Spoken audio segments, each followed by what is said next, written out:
Muito bem, nós estamos de volta no Arena Esportiva. E o deputado Julianelli fez a pergunta para o Dr. Bruno e para o Dr. Rodolfo a respeito do laboratório da Universidade Federal aqui do Rio de Janeiro. Ele foi descredenciado, mas já voltou. Como é que está o laboratório? Já está credenciado, doutor Bruno?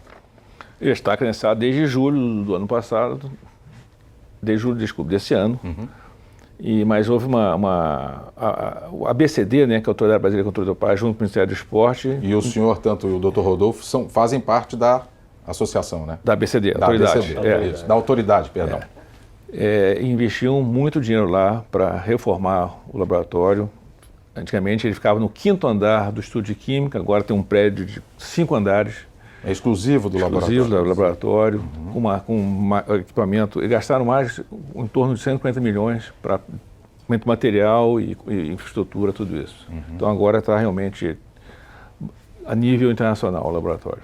Quando o Ladetec, doutor Rodolfo, ele foi descredenciado, né, pela FIFA e pela UADA, né, no caso, os exames estavam sendo feitos onde? No futebol? Estavam sendo feitos na Colômbia, né? A grande maioria, mas nos Estados Unidos também, né? Tinha laboratórios dos Estados Unidos. Quer dizer, teve uma divisão e isso causava uma série de problemas, transporte, né? Ter que botar no avião, etc. e tal. E é claro que é muito melhor que nós tenhamos aqui. Sem contar que uma cidade olímpica, ela é obrigatório que ela tenha um laboratório credenciado.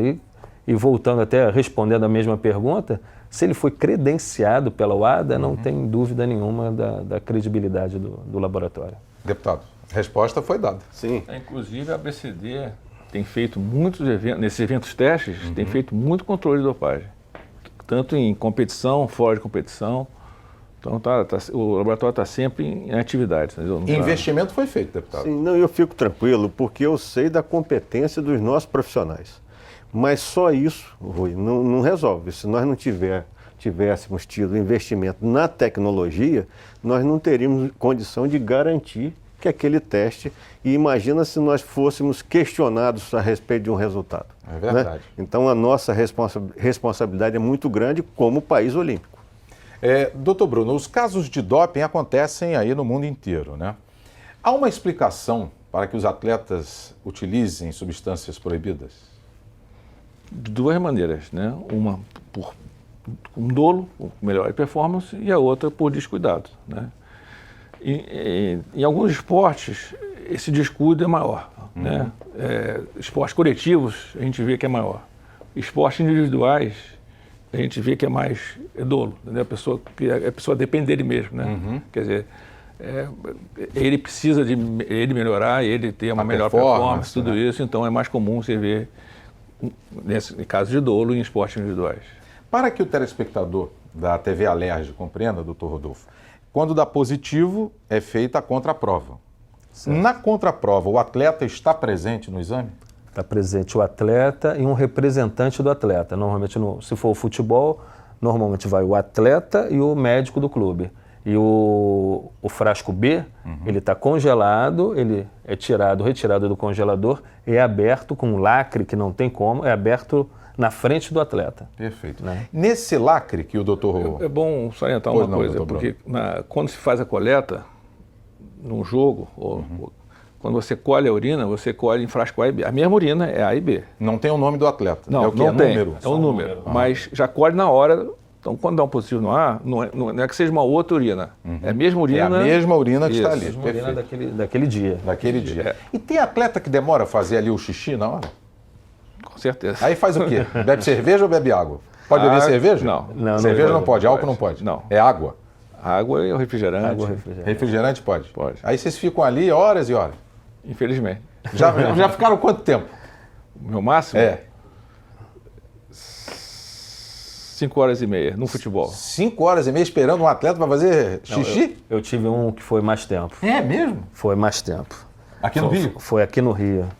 Mais precisamente em São Januário, mas demorou muito. Mais de 5 horas e meia? O jogo foi à tarde e a gente saiu de madrugada de São Januário. E não tem como, porque o atleta tem que fazer, deputado. Senão é considerado dopado se ele vai embora para casa. E no vôlei foi 9 horas. 9 horas só. No vôlei, 9 horas. No futebol, mais de 5 horas e meia. Quando o sujeito, por exemplo, tá lá, vai urinar e sabe que tem que fazer esse exame, realmente dá, o sujeito fica preso, não tem como fazer o xixi mais rápido, deputado? Ali eu acho que tem dois fatores. Um é a desidratação natural do esforço, né? Ele vai ter menos urina. E o segundo, tem alguns que ficam realmente inibidos. Mas eu penso que muito mais pela desidratação, de repente não se hidratou bem antes do jogo. Mas o cara está tomando água, bebe refrigerante e não tem jeito. Mas não tem outra explicação, né? Ou ele tem um problema na produção da urina, e a desidratação seria o mais comum, ou ele está inibido e não consegue urinar, né? É verdade. Bem, a Autoridade Brasileira de Controle de Dopagem investe em passaportes biológicos de 40 atletas. Isso é para evitar casos de doping de brasileiros na Rio 2016. São atletas do ciclismo, atletismo e natação, dos esportes individuais. Doutor Bruno, o que é o passaporte biológico?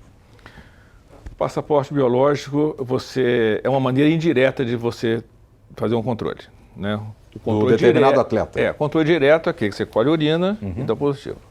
O passaporte biológico você faz coletas de sangue ou de urina também, tem das duas maneiras, em que você faz um perfil dele durante esse tempo todo. Quando você vê uma alteração nesse perfil, você pode diretamente saber que ali ele tomou alguma coisa ou usou alguma coisa. Esses exames, doutor Rodolfo, por exemplo, são feitos exames surpresas no futebol. Nos outros esportes também são feitos exames surpresas? Na verdade, em todos os esportes são feitos exames surpresas, são os exames fora de competição. Os atletas eles têm que dizer para a confederação que ele pertence, dizer o local de treinamento, o horário que ele vai treinar e a residência também. Também é feito na residência? Na residência também. E dizer qual a prioridade para que você possa ir lá e fazer realmente uma surpresa. Se, por exemplo, aí é um exame surpresa e o atleta não quiser fazer naquela hora, o que acontece com ele? Não, ele não pode fazer isso. Ele não pode recusar? Não. Se recusar, ele é punido pela lei? Vai ser relatado e aí a punição vem a seguir. Vem através da lei. Nós só fazemos o relatório e aí vai dar um prosseguimento nesse processo. Esses exames surpresas, deputado Giulianelli, é importante para o atleta, é importante também para a confederação, para a UADA, para a FIFA, para o COI, saberem como é que está o atleta? Com certeza. O exame pré-marcado pode levar a uma preparação para a coleta. No entanto, quando se faz o exame de surpresa, né, doutor Bruno, se garante uma maior fidedignidade do processo. Eu acho que é muito importante ter exame de surpresa. Para o esporte limpo, isso é fundamental, né, doutor Bruno? Pela sua experiência de 26 anos como médico da comissão. Não há dúvida, porque também existem substâncias que saem rápido. Então, o cara pode usar no treinamento, quando chegar na competição, já não ter mais nada, então depois da competição está limpo. Essa é a maneira de você conseguir pegar algumas variáveis, inclusive o hormônio de crescimento. O hormônio de crescimento é uma substância que se pega muito fora de competição, porque sai rapidamente do organismo, você não consegue diferenciar. Então, você tem como pegar. Agora, o importante disso aí é que o atleta, ele avisa, como o doutor Rodolfo falou, 3 meses antes, ele dá o passo a passo dele durante 3 meses. Como assim dá o passo a passo? Em dezembro, deixa eu chutar, ele tem que escrever até 20 de dezembro o que ele vai fazer de janeiro até março. Perfeito. De 6 às 7 estou em casa, de 7 às 8 estou treinando, de 8 às 9 na segunda-feira. É como se fosse É um diário. É um diário, com calendário dizendo isso. E ele tem que dar uma janela de 1 hora por dia para a pessoa poder ir lá. Pode ser no treinamento, pode ser em casa, tudo isso. Se você chegar lá e por acaso ele não está lá, por algum motivo, trocou, teve que viajar, não sei o quê, isso, vamos dizer, é uma recusa, que a gente chama. E ele pode ter no máximo 3 recusas no ano. A lei permite 3 recusas. Na terceira recusa é como se fosse um positivo. E aí o atleta pode ser punido. É punido. Então a pessoa também não pode ficar fugindo desses exames de fora de competição. Doutor Rodolfo, as chamadas drogas sociais, por exemplo, cocaína e maconha. Claro que cada um tem o seu metabolismo. Eu já cobri vários julgamentos de atletas que foram punidos por utilizarem maconha e por utilizarem cocaína. E a maioria que senta na hora de fazer o seu depoimento, não, eu não consumi, eu não fiz isso, eu não fiz aquilo. Como é que isso aparece então na urina? Tem uma diferença grande entre as duas, inclusive porque a cocaína, ela apareceu, é doping, né? Ela é qualitativa, não é quantitativa. Ela não, só classificou, é cocaína. É cocaína, bom, já está dopado. Já o THC, né, a tetrahidrocannabinoide, que é a substância que é observada da maconha, ela pode ser, né, se o indivíduo estiver num local onde estejam outras pessoas usando a droga, ele pode inalar aquela fumaça, ele pode ter uma pequena quantidade que vai aparecer. Mas isso está bem especificado, então não é só qualitativa, ela é quantitativa também. Então isso dá um diferencial. E o que é importante colocar é que no futebol, né, nos esportes coletivos, isso acaba... são das drogas que são mais observadas. Mais observadas. O senhor vê, deputado, por exemplo, às vezes o sujeito não é o consumidor da maconha, né, mas ele está ali no meio e respira aquele ar. Mas aí há a quantidade que pode ser, inclusive, respirada, inalada por aquele sujeito que está ali no ambiente. Já a cocaína, não. Sim. É considerado dopado. Sim. Mas mesmo a maconha... O doutor consegue, no laboratório, identificar o nível no qual ele usou realmente, né? E separar daquele que inala de uma maneira acidental, vamos dizer. Por exemplo, a cocaína, que a gente sabe que depende do metabolismo da pessoa. E a maconha, qual é o período que ela fica geralmente no corpo, doutor Rodolfo? A cocaína é em torno de uma semana, né, Bruno? Uma semana. Isso no exame de sangue ou no exame de urina? Urina. E no exame de sangue não é detectado? Não, é urina. É urina. E a maconha?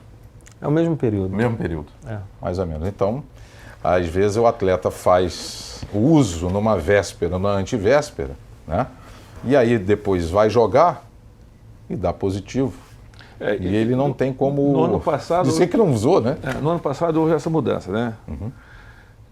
Eles aumentaram, por causa desse negócio da inalação, do seu fumante passivo, eles tinham feito um cutoffzinho de 15 nanogramas. Quer dizer, acima de 15 o cara realmente tinha fumado, abaixo de 15 podia ser inalado. Aí só que os caras, dando exemplo, estavam fumando terça, jogava no sábado, se fizesse controle está dando positivo. E a maconha, ela está na lista de substâncias em competição, ou seja, usou para competir. E para treinar? Estava usando, não, quer dizer, não, é só em competição. Só em competição. Não estava, então, quer dizer, então o cara estava usando antes, então o que eles fizeram no ano passado? Eles aumentaram em 10 vezes, por 15 para 150. Então, realmente o cara, quando se der um positivo, é porque realmente usou para competir. Ou durante o jogo, um pouco antes do jogo. Qual é a diferença disso? Porque se por acaso, naquele fora de competição, o cara for pego usando maconha, daí ele, na verdade, ele não ganha uma punição, ele ganha só uma advertência. Entendi. Porque ela é só doping durante a competição. Para a competição. Perfeito. Bem, nós estamos chegando ao final do Arena Esportiva, tratamos do assunto doping, afinal de contas, ano que vem teremos a Olimpíada e as Paralimpíadas logo em seguida, no mês de setembro.